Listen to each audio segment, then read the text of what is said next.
Assalamu alaikum dear students. Tahir is again here. Today I have brought you another segment, that is play. Play we mean drama. In this lecture we shall talk about how the play is formed, what are the definitions of plays, and how we can understand the dramatic performance in the text. सबसे पहले एक सवाल अपने जहन में आपने उठाना है.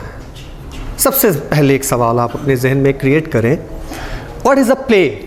एक प्ले है क्या?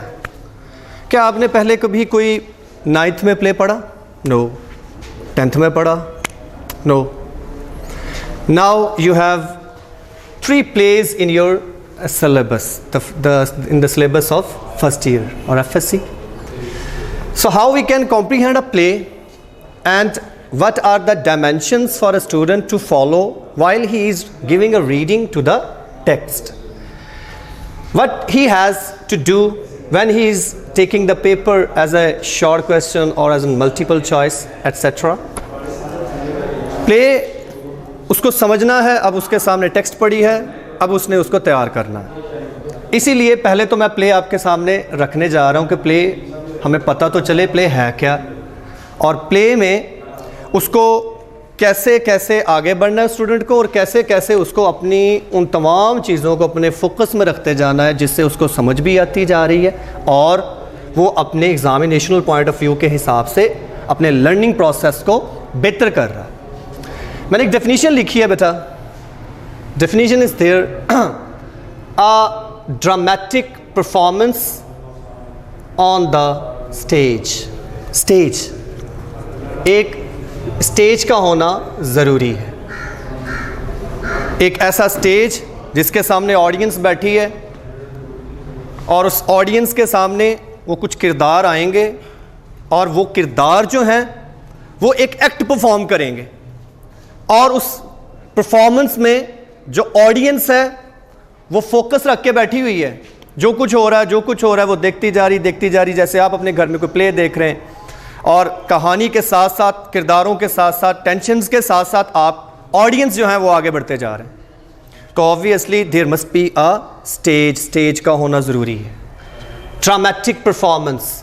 लगे पता, चले पता कि कुछ ऐसा किया जा रहा है. किरदार जो हैं वो एक ऐसी अपनी कहानी में अपने उस एक एक्ट को लेके आगे बढ़ रहे हैं जिसकी वजह के साथ साथ ऑडियंस भी जो है वो उतनी ही टेंस होती चली जा रही है उनके साथ. A dramatic performance on the stage. अब कोई एक एक्ट होगा, एक कहानी होगी, वो फिल्माई जाएगी किसके ऊपर? स्टेज के ऊपर.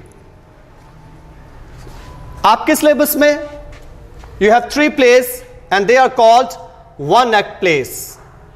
सो वन एक्ट प्ले क्या होता है? वन एक्ट प्ले एक ऐसा प्ले जो एक कहानी, एक सीन, एक सेटिंग में परफॉर्म कर दिया जाता. इसकी डेफिनेशन मैंने लिखी है आपके सामने.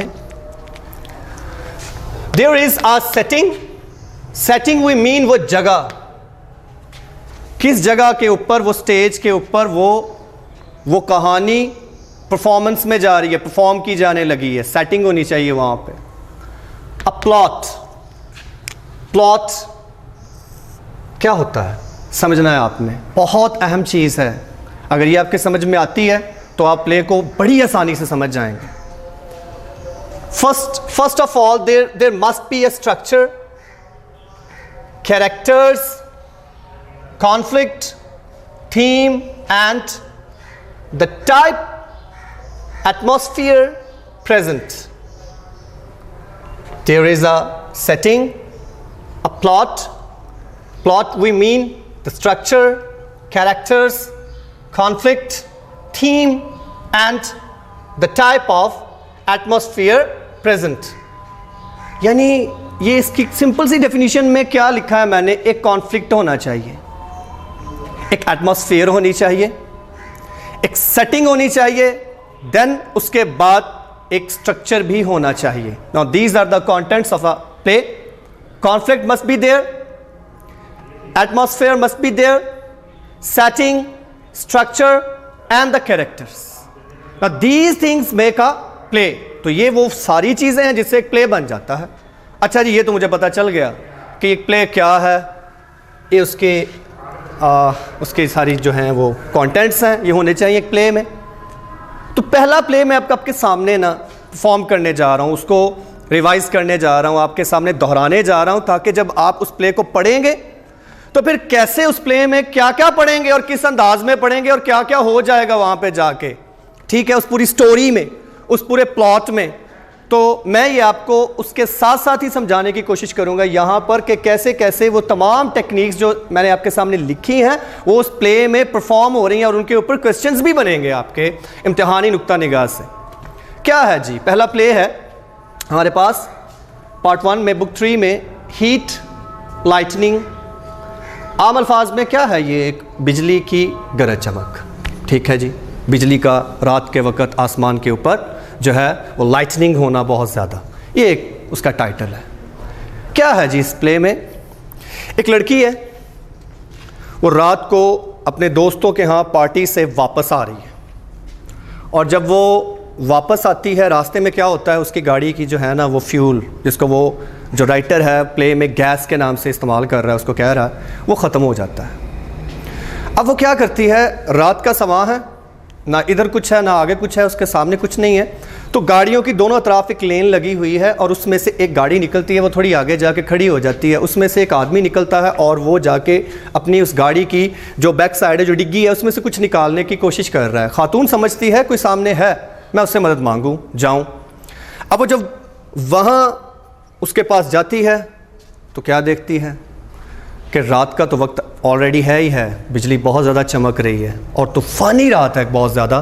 तो उसमें जाके जब वो उसके करीब खड़ी होती है तो क्या देख रही है कि उस गाड़ी की डिक्की में से एक शख्स जो है वो किसी एक लड़की की डेड बॉडी को, एक लाश को वो बाहर निकाल रहा है. अब वो जो लाश है, वो जो डेड बॉडी है, उसको वो उसमें से गाड़ी में से बाहर निकाल रहा है डिक्की में से.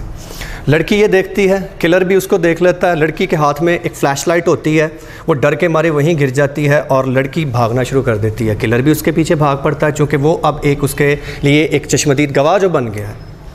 ले जी, सस्पेंस शुरू हो गया, यहाँ से हॉरर भी शुरू हो गया. लड़की के पीछे किलर लग गया है, वो भागती जा रही है, भागती भागती वो उसे जैसे तैसे करके ओझल आंखों से होके एक बस स्टेशन पे चली जाती है. एक बस स्टेशन पे चली जाती है. टाइम आपने याद रखना है, time it is a night time, it is a night time, रात का वक्त है. प्लेस कौन सी है, बस स्टेशन. वहाँ पर जाकर लड़की दम लेती है, सांस लेती है और वहाँ पर उसके जाने से पहले जब आपका वो फर्स्ट सीन जो है, जब वो प्ले ये स्टार्ट होता है, तो वहाँ पर पहले से ही स्टेज के ऊपर एक और आदमी, फर्स्ट मैन, जिसको हम जानते हैं, राइटर ने उसका नाम रखा है फर्स्ट मैन, वो मौजूद है वहाँ पे. इसकी एज उसके साथ ही आ जाएगी, आपको देखनी होगी, वो उसको अंडरलाइन करना, आपने मल्टीपल चॉइस बन जाएगा आपका. फिर उसके बाद लड़की सीधी इसके पास जाती है जी और उससे मदद मांगती है, उसको सारी कहानी सुनाती है और करते करते क्या होता है, कहानी जैसे जैसे आगे बढ़ती है, दूसरा आदमी, एक और आदमी, सेकंड मैन उसमें आ जाता है. लड़की ख्याल करती है, कंसिडर करती है, सोचती है कि शायद यही वो सेकंड मैन है जो उसकी तलाश में था, जो उसके पीछे भाग रहा था. अब लड़की को नहीं पता इन दोनों में से किलर कौन है, क्योंकि उसने ज़्यादातर अपना जो शुबा है वो इस पे ज़ाहिर कर दिया, लेकिन शायद ये भी हो सकता है. ऑडियंस को भी नहीं पता है, मुझे भी नहीं पता है. आप अभी रीडिंग कर रहे हैं, अब आपने प्ले को पढ़ना है. तो क्या होता है, ये वाला जो आदमी है ये थोड़ा सा non describe sort of person है. ये बाकायदा ये जुमला है, उसमें आपने अंडरलाइन कर लेना है. ये मल्टीपल चॉइस बना हुआ है, कई सालों में ये आ चुका है पेपर में. ये लड़की इसके साथ भी बातें करती है, ये उस पर मुदाखलत करता है और आखिरकार करते करते क्या होता है, बस का इंतज़ार हो रहा होता है, बस का इंतज़ार हो रहा होता है. और जब बस आन पहुंचती है तब ये तीनों किरदार जब स्टेज पे खड़े होते हैं, वहां पर वो उससे पूछता है, एक आदमी पूछता है इनमें से, क्या हम चले? सेकंड मैन कहता है कि हमें चलना चाहिए यहाँ से, लेकिन लड़की जो है वो जाने से इनकार कर देती है. और फर्स्ट मैन जो है, चूंकि उसने भी उसको इशारा कर दिया होता है कि तुमने नहीं जाना, खैर वो नहीं जाती है. और इस दौरान क्या होता है, इस दौरान जब वो आदमी दूसरे वाला सेकंड मैन जो है वो चला जाता है, तो फिर फर्स्ट मैन जो है अब वो लड़की के साथ बातचीत करता है और आखिर में क्या होता है कि वो लाइट वहाँ पर चली जाती है. लेकिन इन द मेन टाइम इस पूरे प्ले में लाइटनिंग हुई जा रही है, यानी बिजली की चमक होती रहती है। उससे क्या क्रिएट होता है, अब मैं आपको साथ ही ले जाऊंगा, उसके साथ ही एटमॉस्फेयर। आपने प्ले की एटमॉस्फेयर पे फोकस करना है। एटमॉस्फेयर से मुराद क्या है, मौका महल, यानी हालात व वाक़यात। What is the right time when that happening is going on, जब वो जो कुछ हो रहा है वो कैसे आगे चलता जा रहा है, और उससे पूरे प्ले में एक डर की सिचुएशन, एक जो है वो जो है फियर की सिचुएशन वो क्रिएट रहती है। ठीक है, यानी फियर, डर, मतलब पूरी एटमॉस्फेयर में छाया रहता है, सस्पेंस छाया रहता है। आखिरकार इन दोनों में से किलर है कौन, किसने वो किलिंग की है, और कौन था उस लड़की के पीछे। खैर, जैसे ये चला जाता है, लाइट चली जाती है, पीछे से दोनों ये आदमी और वो जो लड़की आपस में बात कर रहे होते हैं, तो फिर क्या होता है, इस दौरान लड़की जो है वो क्योंकि समझ चुकी होती है यही किलर है, लेकिन असल में जैसे ही वो पहले वाला आदमी वो सीन में, जब उसकी वो पहले फ्लैश लाइट गिरी हुई थी वहाँ पे, उसको निकाल के ऑन करता है, उसकी लाइट जलाता है, then the girl comes to know that he is the person who was running after her. वही ये आदमी था जो उसके पीछे भाग रहा था और उसकी किलिंग के चक्कर में पड़ा हुआ था।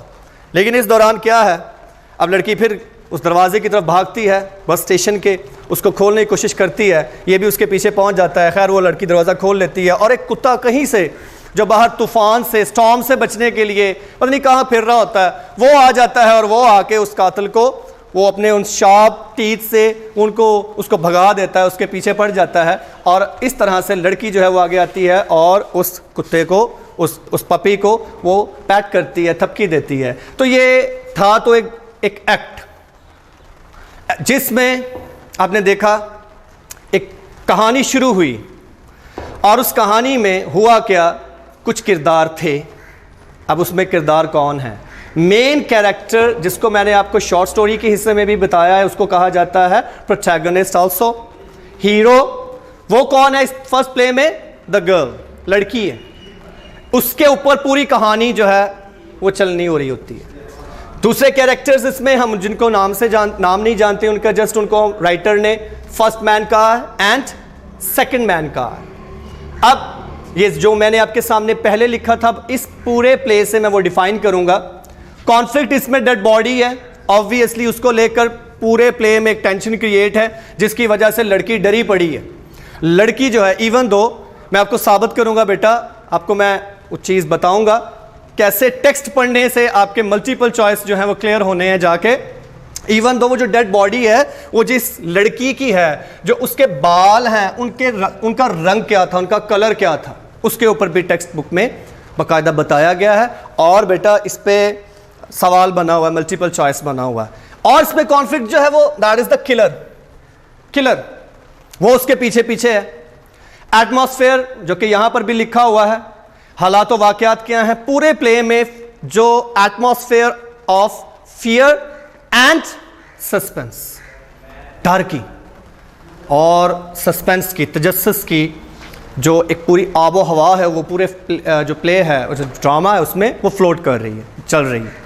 ठीक है, इस पे बाकायदा क्वेश्चंस बनते हैं बेटा, और कई दफ़ा पूछे गए हैं। ये पिछले साल जो पेपर हुआ था उनमें भी ये क्वेश्चंस पूछे गए थे कि इस प्ले में एलिमेंट्स ऑफ फियर और सस्पेंस क्या है। सेटिंग है, सेटिंग कहाँ पे वो फिल्माया गया है, the interior of a bus station. एक बस स्टेशन का एक अंदर वाला हिस्सा उसके, यानी बस स्टेशन को वो दिखा रहा है ड्रामेटिक परफॉर्मेंस में। जो ड्रामा हम पढ़ रहे हैं, जो प्ले हम पढ़ रहे हैं, उसमें वो interior of a bus station है। स्ट्रक्चर होना चाहिए, स्ट्रक्चर से मुराद क्या है बेटा, ये बहुत लिटरेरी टर्म है। वैसे तो ये 3 यूनिटीज़ के नाम से जानी जाती हैं as compare to previous data of the dramatic history. Beginning होनी चाहिए वहाँ पे, बिगिनिंग। जब प्ले खुले, आप प्ले देखते हैं, आप स्टार्ट करते हैं कोई भी कहानी, ऑब्वियसली आपको पहले पता तो चले ना कैरेक्टर कौन आ रहा है, क्या किसके साथ क्या कुछ होने जा रहा है, कौन कौन है, कौन किसका क्या लगता है वगैरह। बिगिनिंग होनी चाहिए। तो इस प्ले के बिगिनिंग में आपको उसका इंट्रोडक्शन मिलेगा, और उसके पहला ही सीन जो है, सीन फर्स्ट, एक ही सीन है, उसमें जब आप स्टार्ट करेंगे आपको पता चल जाएगा। मिडल में कॉन्फ्लिक्ट होना चाहिए जाके, ठीक है, मिडल में कॉन्फ्लिक्ट होना चाहिए आपका। और इसके बाद है एंड उसका। आपने एट द एंड क्या हुआ कैरेक्टर्स के साथ, मॉरल स्टोरी या शॉर्ट स्टोरी या जो प्ले होता है, एट द एंड वो कहानी रिजॉल्व कैसे हुई, ऑडियंस को क्या पता चला उसको पढ़ के, उसको देख के।